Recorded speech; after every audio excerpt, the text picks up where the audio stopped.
오늘 주시는 하나님 말씀은 창세기 2장 7절에서부터 17절입니다.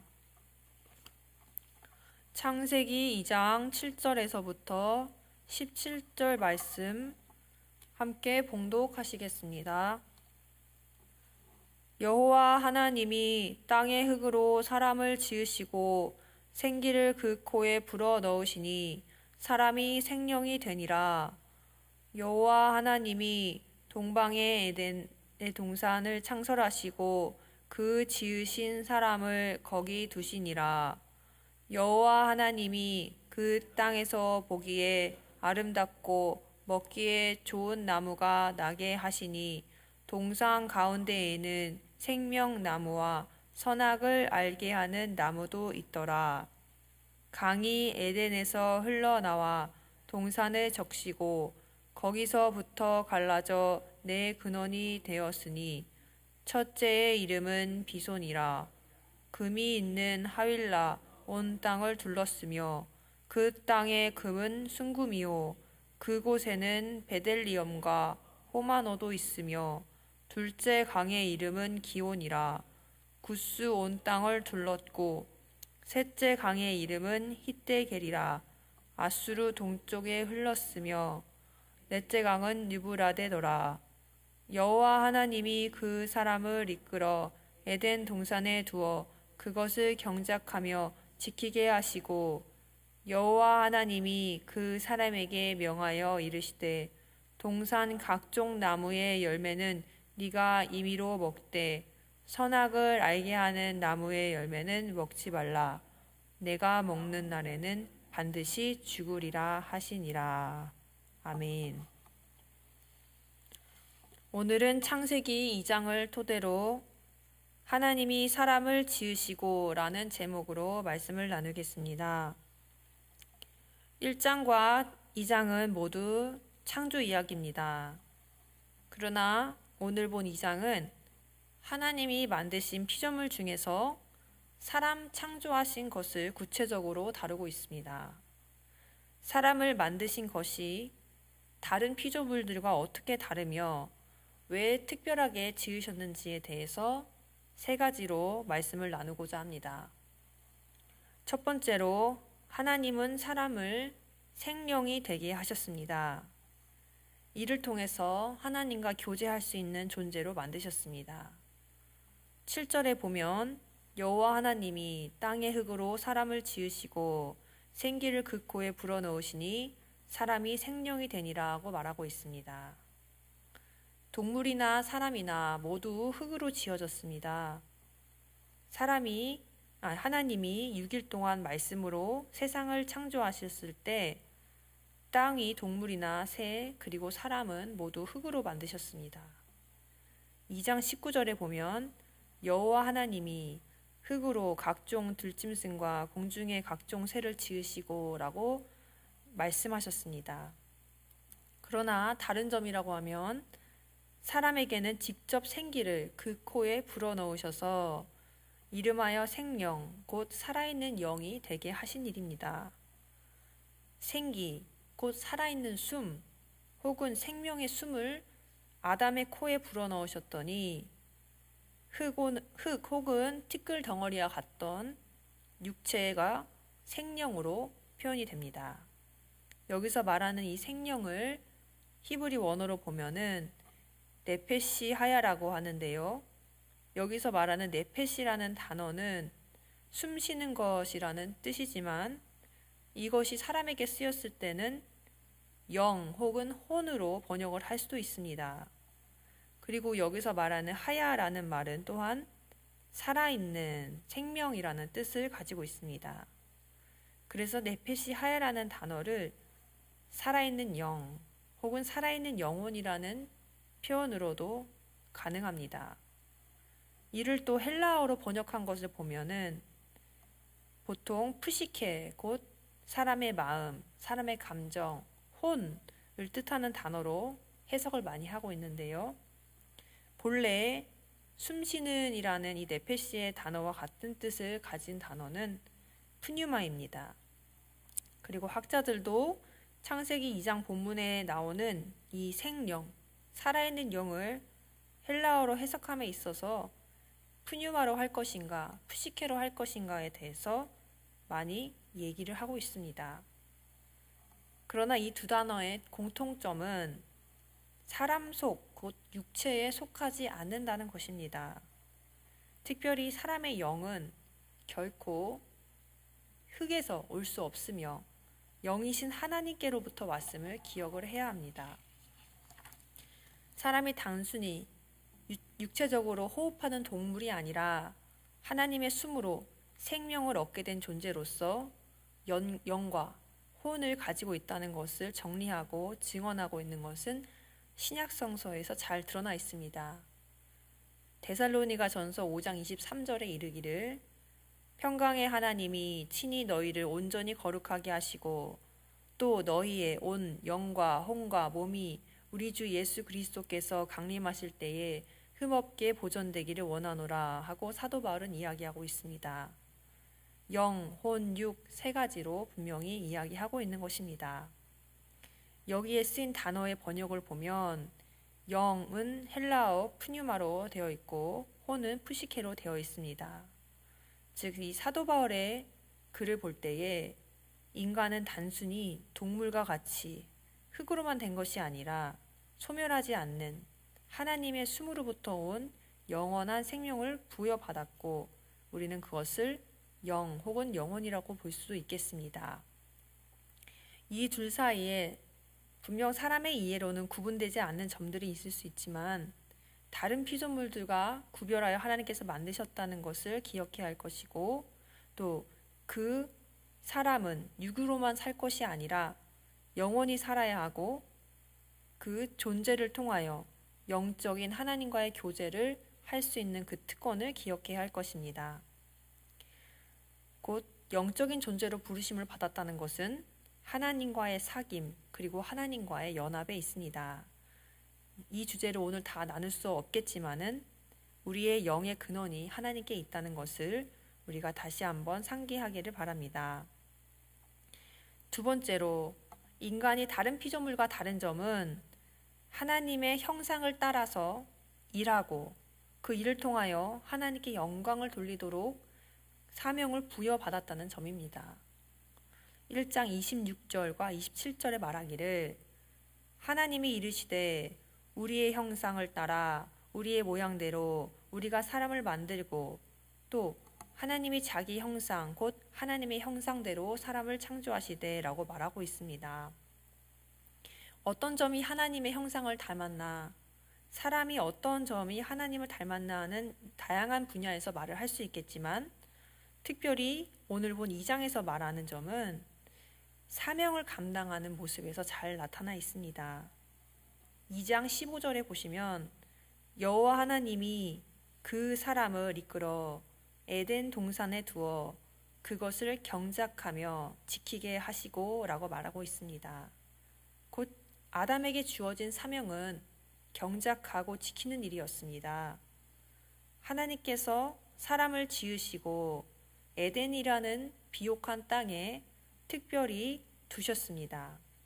그곳은 무려 4개의 강의 근원지가 되는 비옥한 곳이었습니다. 이는 매우 흥미롭게도 하나님의 모습과 유사합니다. 창세기 초반에서 하나님은 자기 자신을 일하시는 모습으로, 일하시는 하나님으로 계시해 주셨습니다. 첫째 장에서부터 하나님은 6일에 걸쳐서 창조의 일을 하셨습니다. 그리고 자기 형상을 따라 만든 인간에게도 가장 먼저 에덴에서 시작한 일이 그 땅을 경작하고 지키게 하는 일이었습니다. 그것은 곧 사람에게 주신 사명이라 할 수 있습니다. 근데 하나님이 그러면 사람을 일시키려고 창조하셨나 이렇게 생각할 수 있는데요. 먼저 하나님께서는 이를 통해서 엄청난 행복과 기쁨을 누리셨다는 것을 우리는 볼 수 있습니다. 매일마다 하나님께서 그 일을 마치시고 하신 말씀은 보시기에 좋았더라 라는 평가였습니다.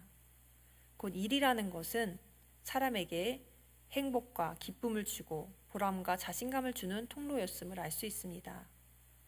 창세기 2장의 노동은 창세기 3장에 나오는 인간이 죄를 지은 후에 땅이 저주를 받아서 수고를 해야지만 땅의 소산을 먹을 수 있는 상태가 되기 이전임을 기억해야 합니다. 왜냐하면 우리에게 일이라고 하는 것, 현대의 일이라고 하는 것은 뭔가 부담과 책임을 주는 말로 다가올 수 있지만 태초에 이 당시에 사명을 받은 아담에게 일이라는 것은 그가 받은 복을 성취하는 수단이자 과정이었습니다. 사람 이외에는 그 어떤 피조물도 일을 감당하거나 사명을 받은 일이 없습니다. 그것은 사람에게 주어진 특권입니다. 하나님은 아담에게 일을 주시기 전에 복을 먼저 주셨습니다. 지난 화요일에 나눈 것과 같이 1장 28절에서 하나님이 그들에게 복을 주시며 하나님이 그들에게 이르시되 생육하고 번성하여 땅에 충만하라 땅을 정복하라 바다의 물고기와 하늘의 새와 땅에 움직이는 모든 생물을 다스리라고 하셨습니다. 먼저 복을 주시고 그 복을 통해서 사람이 사명을 감당하게 하신 것입니다. 또한 아담은 하나님의 형상을 닮음으로 그 부여받은 능력을 가지고 에덴 동산을 경작하고 지킬 뿐 아니라 동물들도 다스렸습니다. 19절에 보면 여호와 하나님이 흙으로 각종 들짐승과 공중의 각종 새를 지으시고 아담이 무엇이라 부르나 보시려고 그것들을 그에게로 이끌어 가시니 아담이 각 생물을 부르는 것이 곧 그 이름이 되었다라고 하십니다. 그 아담이 부르는 것이 각 동물의 이름이 되었습니다. 여기서 동물의 이름을 부르다라고 했을 때 이 부르다에 해당하는 히브리어가 카라인데요. 이것은 또한 하나님의 창조 때의 모습과 매우 닮았습니다. 하나님께서 창조 제2튿날에 궁창을 만드시고 이를 하늘이라고 부르셨다고 나와 있습니다. 여기에도 같은 단어인 카라가 쓰여 있습니다. 하나님의 형상을 닮은 인간은 하나님의 그 사명을 감당하는 모습까지도 닮았고 말씀으로 하나님께서 천지를 창조하셨듯이 사람 역시 말을 통하여서 일하였고 하나님이 주신 복을 통하여 권위를 가지고 이 세상을 다스리는 사명을 감당하였습니다. 결국 그 일을 통해서 드러난 하나님의 형상이 영광 받으시도록 일한 것이 바로 아담의 첫 번째 한 일이었습니다. 저는 이런 상상을 해볼 때가 있습니다. 예를 들어서 에덴 동산을 경작하고 가꾸는 아담이 하나님의 예술 감각을 닮았다면 얼마나 각양각색의 꽃과 나무를 배열하고 조화를 이루도록 그 정원을 만들었을까. 또 하나님께서 들짐승을 아담에게 이끌어 가셨을 때 이 아담이 뭐라고 부르는지 궁금하셨다, 보시려고 하셨다 이런 표현이 돼 있는데 하나님께서는 그의 형상을 닮은 이 아담이 얼마나 사랑스러우셨을까, 또 얼마나 그의 창의력과 그에게 주어진 창조주의 닮은 형상이 기쁘셨을까 하는 상상을 해봅니다. 저는 자녀가 없지만 자녀를 두신 부모님들이 하시는 말씀을 들으면 여러 자녀 중에서 나를 닮은 자녀에게 가장 마음이 간다 그런 말을 들은 적이 있어요. 그것과 비슷하게 아담에게 나타난 하나님의 형상, 하나님을 닮은 이 아담의 일거수일투족은 하나님의 관심의 대상이었을 것입니다. 그리고 하나님의 사랑의 대상이었음은 분명합니다.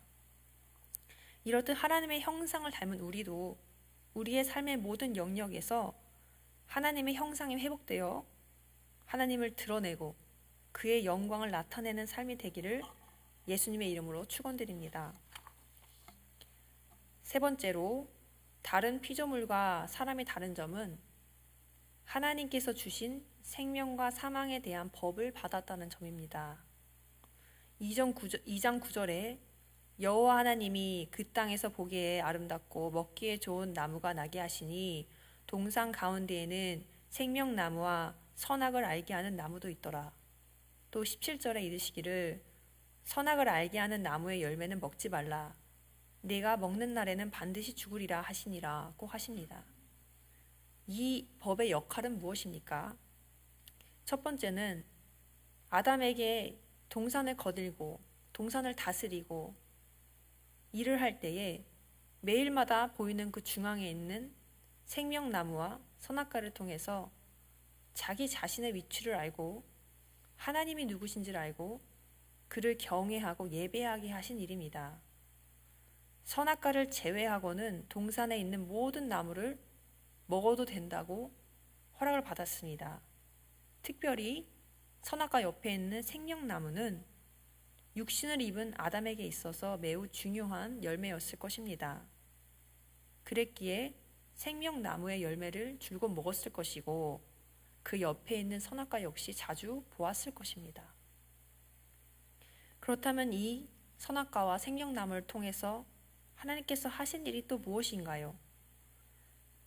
바로 이 법을 통해 하나님을 믿는 믿음을 보이게 하신 일입니다. 선과 악을 알게 하는 나무라는 말에서 이 악이라는 것 혹은 선과 악을 구분한다는 것은 이 죄가 들어오기 전에 아담이 아직 경험해 보지 못한 개념입니다. 아담이 체험하지 못했고 보지 못한 것이 바로 악이라는 것인데요. 이것은 하나님의 우리의 원수인 사단이라는 개념에서 악으로 해석을 할 수도 있고 또는 선 이외의 것, 하나님 이외의 것으로 해석을 할 수도 있습니다. 어쨌거나 이 두 개념 모두 아직 아담이 경험하거나 체험하지 못한 것입니다. 또한 반드시 죽으리라 라고 나온 이 사망 역시 아담이 체험하지 못한 개념입니다. 죽음을 본 적도 없고 그것이 무엇인지 아직 경험하지 못했습니다. 그렇기 때문에 하나님께서 하신 이 명령을 지키고 순종하기 위해서는 하나님에 대한 믿음이 있었어야 했습니다. 내가 이해하지 못한 것을 순종하기 위해서는 바로 믿음이 필수이기 때문입니다. 이것이 바로 아담이 하나님께 드린 예배였고 선악과를 따먹지 않는다는 것 자체가 그에게는 믿음의 실천이었습니다. 그의 창의력 밖의 개념들이었기 때문입니다. 어떤 분들은 동산 중앙의 나무들이 예수님의 십자가를 상징하고 있다고 해석하는 분들도 있습니다. 저는 그 해석을 부인하지는 않습니다. 왜냐하면 구약 성서 전체가 예수님을 증언하고 있다고 보기 때문입니다. 그러나 분명한 것은 태초의 사람인 아담도 보이지 않는 것을 알지 못하는 것을 믿는 믿음이 있어야 했고 그 믿음이 하나님이 주신 명령을 지킬 수 있는 방패가 되었었다는 점입니다. 저는 또한 이런 생각을 해봅니다. 왜 하나님은 선악을 알지 못하는 선악과를 그 나무를 만드셨을까? 너무 우리를 시험하시는 것이 아닌가? 하지만 1장에서 말하였듯이 복 주시는 하나님은 이것을 우리에게 벌 주시려고 만드셨다기보다는 그 나무 열매를 따먹지 않는 것 그 자체로만으로도 우리에게 상을 주시고 복을 주시려고 이 나무를 만드신 것이 아닌가라고도 생각해 볼 수 있다고 봅니다. 오늘 2장 본문을 통해서 하나님께서 사람을 만드사 다른 피조물들과 다르게 구분하셨음을 보았습니다. 곧 사람을 영적인 존재로 하나님과 사귐이 있는 존재로 부르셨고 사명을 주어 그에게 주신 복을 사용하고 성취하여 하나님의 영광을 나타내는 존재가 되게 하셨습니다. 또한 생명과 사망을 알게 하는 명령을 주셔서 하나님을 경외하고 믿고 예배하는 복된 존재로 만드셨다는 말씀을 나누었습니다. 오늘을 살아가는 우리 역시 나의 존재, 나의 사명, 나의 믿음에 대해서 다시 한번 기억함으로 하나님께서 주시는 복된 삶을 회복하고 영위하는 한 분 한 분 되시기를 예수님의 이름으로 축원드립니다. 기도하겠습니다.